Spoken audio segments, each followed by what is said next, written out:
Bonjour tout le monde, Shalom Uvracha. Aujourd'hui nous sommes le mercredi 25 Tevet. Nous étudions la troisième montée, le Révi de la Parashat Vaïra. Après toutes les présentations est arrivé le moment de la confrontation. Moshe et Aaron se présentent au Pharaon. Akadosh Baruch Hu demande de prendre le bâton et de faire devant le Pharaon les signes, transformer l'eau en sang et le bâton en serpent. Le Pharaon ne réagit pas, donc on passe à la vitesse supérieure. On le prévient de la première plaie, la plaie de d'âme, du sang. La plaie a lieu, le Pharaon ne réagit pas. Il est prévenu de la deuxième plaie de Séphardéa, les grenouilles. La plaie a lieu et il ne réagit pas. Donc voilà en gros la montée du Révi. Je ne rentre pas dans tous les détails parce que ce sont des choses qu'on connaît, le bâton qui se transforme en serpent, etc. etc. Mais j'aimerais revenir sur un point. Le bâton s'appelle Maté Aaron, le bâton de Aaron. C'est très étonnant parce que on a l'habitude que c'est le bâton que Moshe il a eu, mais il semblerait un Maté Aaron. Les Mefarshim, les commentaires de la Torah, ne savent pas s'il y a deux bâtons différents, un pour Aaron, un pour Moshe, ou c'est le même qu'ils utilisaient. Mais en tout cas, dans notre montée, il y a l'expression de Maté Aaron, le bâton d'Aaron. Dans le Maté Aaron, il y a une chose et son contraire. Maté, ça veut dire un bâton. Aaron, c'est Aaron à Cohen. Et on sait qu'Aaron à Cohen, on le voit mal utiliser un bâton. Parce que ce que nous savons d'Aaron à Cohen, c'est ce que les Pirkei Avot nous dit, Ohev Shalom, Verodev Shalom. Aaron à Cohen était celui qui aimait la paix, qui recherchait la paix. On nous demande d'être mitalmidav chez Aaron, d'être parmi les élèves de Aaron pour rechercher cette paix. Alors on voit Aaron, un personnage qui est complètement bon, complètement dans le chesed, dans la bonté. C'est difficile de le voir utiliser un bâton. Aaron, c'est le Kohen Gadol, celui qui prie pour tout le peuple juif à Yom Kippour. Utiliser un bâton, c'est pas matim, ça correspond pas tellement à la personnalité de ce grand prêtre et de ce grand maître.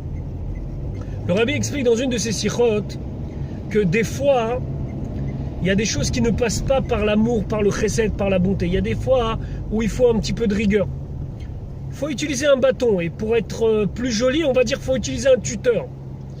Une plante, elle a besoin d'un tuteur pour pousser droit, on ne peut rien faire. Si on la laisse pousser, elle va pousser d'une manière sauvage, anarchique. Alors des fois, il faut un bâton. Ce bâton-là, ça représente le moment où des fois dans la vie on a besoin d'être beaucoup plus rigoureux, beaucoup plus dur, comme à l'exemple d'un bâton. Mais il faut savoir que ce bâton il s'appelle Maté Aaron. C'est le bâton certes mais de Aaron. Et Aaron c'est celui qui aime, Ohev Shalom, Verodev Shalom, celui qui aime la paix, celui qui recherche la paix. Donc lorsqu'on a besoin d'utiliser un bâton, entre guillemets, lorsqu'on a besoin d'une certaine rigueur, une certaine dureté, il ne faut jamais oublier que le bâton est associé à Aaron, Maté Aaron. Parce que si ce bâton-là n'est pas utilisé pour le bien, pour la paix et pour le fait d'éduquer l'autre, d'aider l'autre dans sa manière de grandir, alors c'est un bâton en soi et c'est pas ça que la Torah demande. La Torah demande que ça soit Maté Aaron, le bâton d'Aaron. Ça veut dire de la même manière que Aaron il était capable d'aimer, lorsqu'il était obligé d'utiliser la dureté, il devait le faire d'une manière où sa personnalité elle se ressentait dans le bâton. Ça veut dire qu'il faut, à travers la rigueur, montrer encore de l'amour à nos élèves, à nos enfants, lorsqu'on en a besoin en tout cas. Cette rigueur doit être empreinte complètement d'amour.